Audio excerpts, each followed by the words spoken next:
And they announced they said Travis Hunter is going to the combine primarily as a DB. Did you put that out there? Like, where did it come from?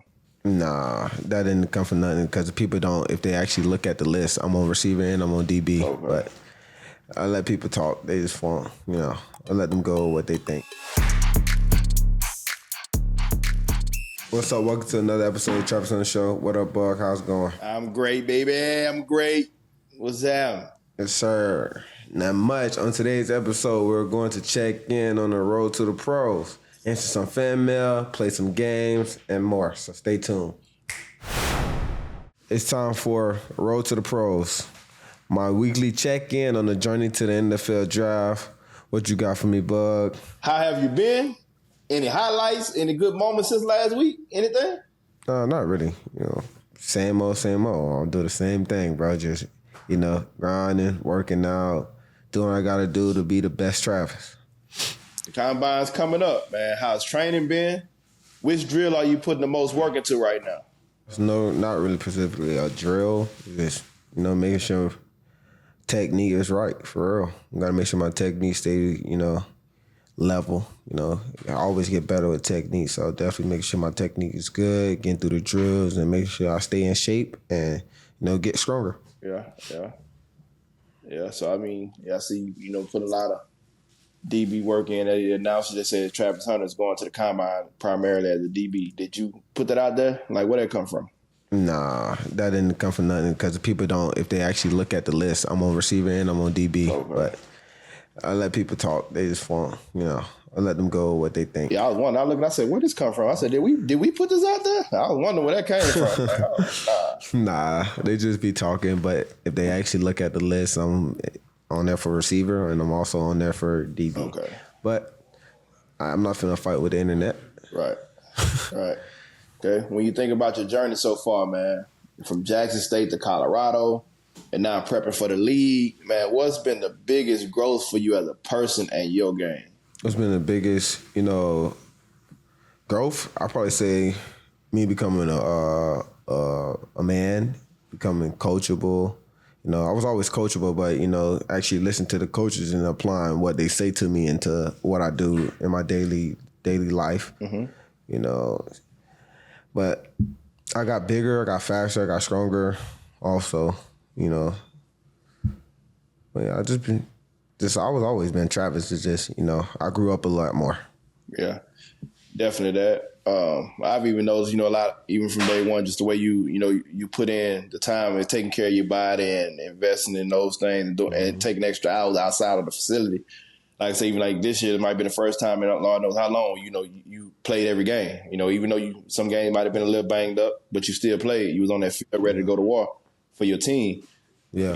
And I think that contributes to a lot of the way you've changed and added to the regimen of what you've been doing off the field to make sure that you're on that field come the weekend. And when scouts and coaches sit down and watch your tape, what's the one play you hope every single one of them sees? Like, what does that play say about you as a player? Definitely the Baylor tackle. It shows that, hey, I can make every play on the football field. It's a couple plays in the Baylor game where I had to, I was forced to tackle. But I made every play on the football field that game. I was able to catch over people, catching traffic, shut down who I needed to shut down, force fumble on the defense side ball, take the ball away. So I was able to just show them the whole thing in that game and be able to, I want them to know, like, I'm a football player at the end of the day. Like, I'm going to make plays and I'm going to put the work in. Yeah. No doubt. And I would say, just doubling down on that, man. I'm on the sideline every game, have been. I don't miss no games. And I always go back to that one play that always jumps out to me. Like one of my favorite plays, I actually recorded this play on my phone. Like I recorded many of them. Was the one play, man, where Jackson State, I like to go back to Jackson State days. People, those highlights seem to get lost somewhere, but they so beautiful. Like Alcorn State, close game, on the road, full packed house. They got us kind of, it's a back and forth game, put you in a receiver with a safety over the top, go ball down, to the end zone, man. And originally it was called no touchdown. And it was like, for you, in your mind, I don't know what it was about you that game or that play, I would say, but you went out of bounds. You got up and you came back and pointed to the direct spot. You knew exactly where your foot was at. And even though you were locating the ball here, you knew exactly where your foot was at. When you got off the ground, you went back and pointed to it. Like, that was like one of the craziest plays I ever seen. Yeah, because most of those plays that I make in the game that's like a part of my routine to drag that one foot, drag both of those foot, plant one, and drag the back foot in the end zone, before going out of bounds. So I do that all the time. So I know exactly what I'm doing when I do it. But like you said, I was close to the sideline, so I knew exactly where my feet was going to be. Keep that one foot down and just drag the back one. Once you step and plant, hands up, you got to concentrate on catching the ball, because once you concentrate on with your feet, you sometimes you lose control of the ball and where it's at. So I definitely knew exactly what I was doing when I did it. Bro, you knew exactly where your foot was. You literally got up and went straight to the point. Like, no, and the referee, the referee said no touchdown. You said, no, look, my foot was right here. Replay it. I know exactly where I was at. Like, that play there is like one of my great all-time favorites. And it won the game. And it made sports in the top 10 that night.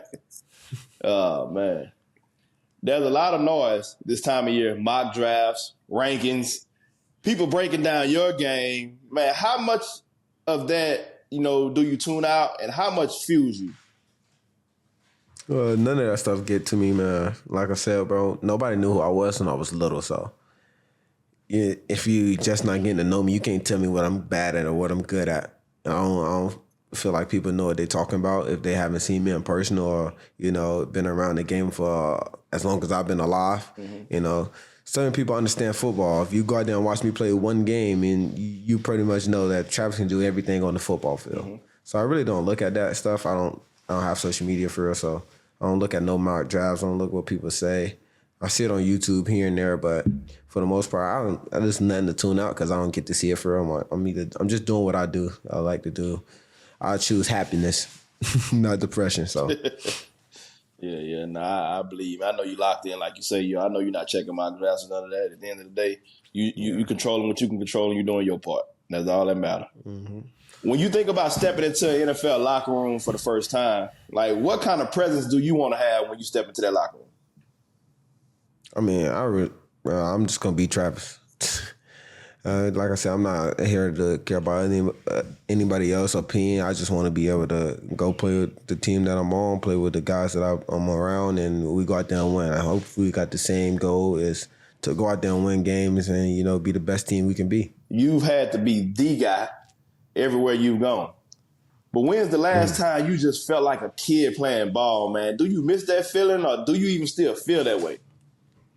No, I still feel that way. A kid playing football. I play the game that I love. I grew up playing, the game that I know the most about. Yeah, I still feel like a kid out there playing, especially when you play at Colorado. You got the music playing, you got the fans bumping, you got the coach on the sideline with swag. You forced to kind of, be a kid at that point. Everybody got the swag, everybody laughing, just having fun. So definitely, I always felt like I've been a kid playing football. Right. Nah, I get that. I've seen you. The way, you transition to where you still see the kid. I think that part of that kid being in you still allows you to feed back into the other kids that cheer for you every weekend, because you still cater to them. And I think part of that is because of that kid in you that still enjoys the game, and you don't let the business of football actually change who you are. You actually handle yourself like a business, but you don't let it change the core of who you are naturally, and I love that about you. Success, it comes with sacrifice, man.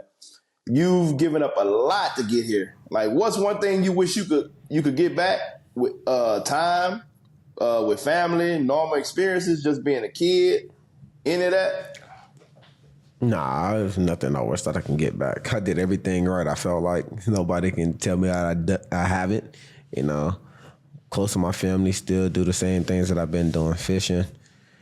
Talk to the people I feel like I need to talk to and that I want to talk to, and I live my life happy, man. I'm always happy. No, yeah. Nah, I'm with you on that, man. A lot of that stuff, I've seen from my perspective, it's pretty much been the same. You've been pretty much, handling things the same way for as long as I can remember. So you're not on social media, but I want to share some motivation from some greats. And I want to get your instant reaction. Last week, Eddie George had some kind words about you. So let's go tap in with it. Let me see what Eddie had to say, man. Eddie said, with Travis Hunter, you're talking about a generation of talent. I think they will figure out what his natural position is going to be. I tend to think it's a little more at corner than receiver, along with some specialty things that get him the ball. Naturally, he's a gifted player. When he gets his hands on the ball, he's ridiculous with his athleticism. What's your instant reaction to this? He ain't lying. He ain't lying. Perfect description of me. Oh, man. But like you said, man,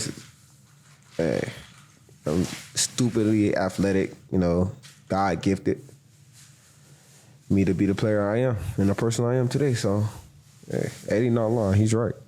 Okay. Shout out to Eddie George, man. One of the great running backs, man. Yes, sir. Shout out to Eddie. Out there, good old Tennessee State, man. Mm-hmm. Sent my brother off as soon as he got to meet him. Yeah. All right, let's get into underrated or overrated.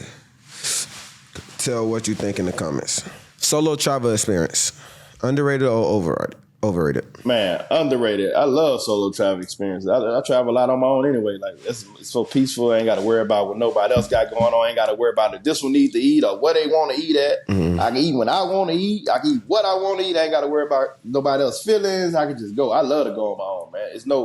I move at a different pace than everybody else. So for me, I love it. It's underrated. Overrated for me, bro. I need my girl me.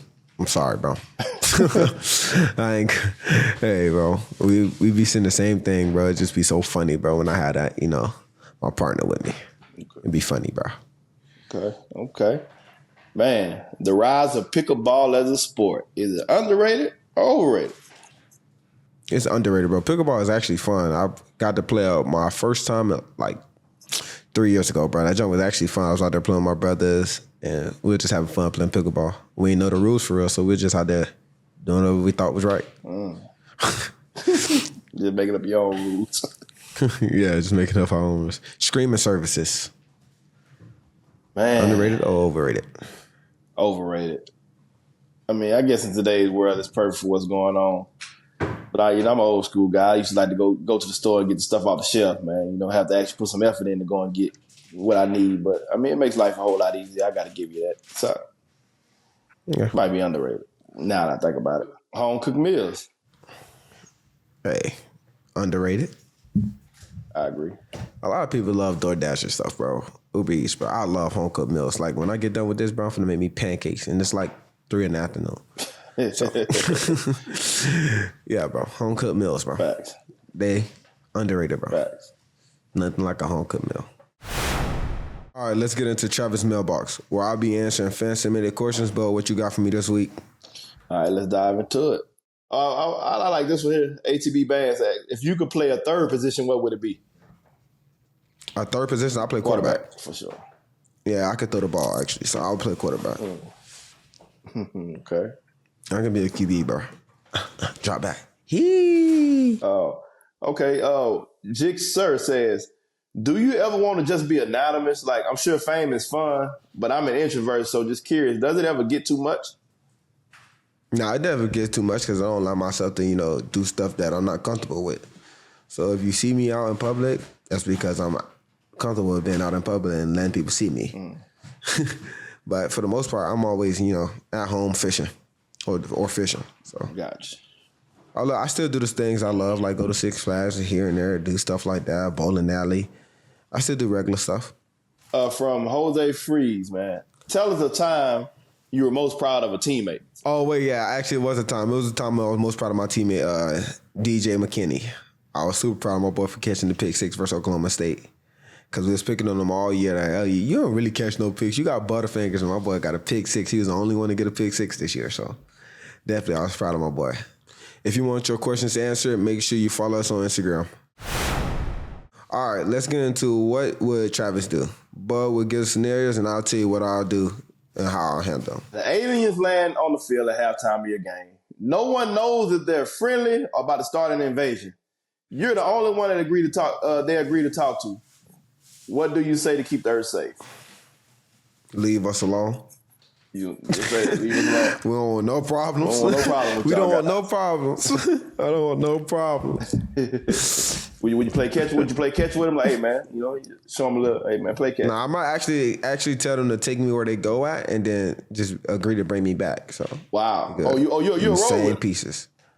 Yeah, I want to see where they be going to hide at. You gonna trust that they gonna bring you back?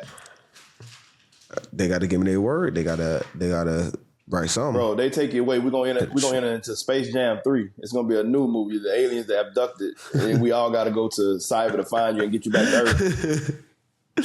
Hey, bro. Hey, and you never know, bro. Aliens might be out there going crazy. They might have the time of their life just being aliens. That's why they don't come over here and mess with us. Right.